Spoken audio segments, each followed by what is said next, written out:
ఏమండి ఈరోజు సోషల్ మీడియాలో మీరు చూడండి, ఎక్కడ చూసినా ఎక్కడ ట్రోలింగ్ చేసేస్తున్నారండి క్రైస్తవం. తెలుసా మీకు? గ్యాస్ బండ్ అయిపోయిందా? అయితే ఈ వీడియో చూడండి అంటున్నారు.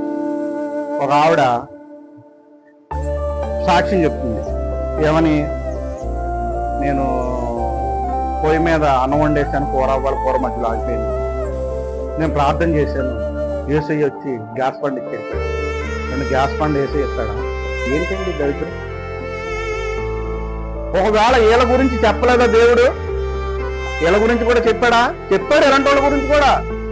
ఒక ఆవిడ సాక్ష్యం, డేటా అయిపోయిందంట, ఇంటర్నెట్ ప్రార్థన చేసిందంట, నెట్ బ్యాలెన్స్ వేస్తే అన్లిమిటెడ్. ఏంటి దరిద్రం? వీళ్ళు క్రైస్తవులు కాదు, జాగ్రత్త సుమ, వీళ్ళు క్రైస్తవులు కాదు. పేతురు రాసిన 2వ పత్రిక 2వ అధ్యాయం 1వ వచనం.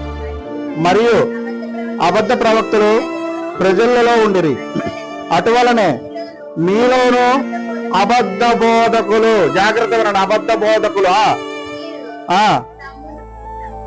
తమ్మును కొనిన ప్రభువును కూడా విసర్జించి శీఘ్రముగా నాశనం కలగజేసుకుంటున్నారు. యేసు ప్రభుతో వీళ్ళకి పనిలేదు, యేసు ప్రభు బోధతో వీళ్ళకి పనిలేదు, యేసు ప్రభు ఏం చెప్పాడో వీళ్ళకి అవసరం లేదు, యేసు ప్రభు ఏం చేయమన్నాడో అది అవసరం లేదు. వీళ్ళకి ఎంతసేపు సాక్ష్యాలు. ఇదిగో ఈ గ్యాస్ బండ్ అయిపోతే గ్యాస్ బండ్ ఇచ్చాడు, అన్లిమిటెడ్ డేటా ఇచ్చాడు, పరలోకం నుంచి బంగారం కింద పడింది, కడుపులో ఇన్ని రాళ్ళు తీశారు. ఇదేంటి? వీళ్ళెవరో క్రైస్తవులు కాదు. నరులను యథార్థవంతులుగా పుట్టించి దేవుడు, మీకు కులం లేదు, మీరంతా మనుషులంతా ఒక్కటే, మీరందరూ ఒకే యొక్క ఆదాము నుంచి, ఒకే వ్యక్తి నుంచి పుట్టుకొచ్చారని బైబిల్ చెప్తుంటే, బైబిల్లో దేవుడు చెప్తుంటే, లేదు లేదు లేదు, ఒకటి తలలోంచి, ఒకటి భుజాల్లోంచి, ఒకటి పొట్టలోంచి, ఒకటి కాళ్ళలోంచి అని ఎన్ని విభాగాలు చేశారో ఆలోచించండి ప్రియమైన దేవుని పిల్లలు.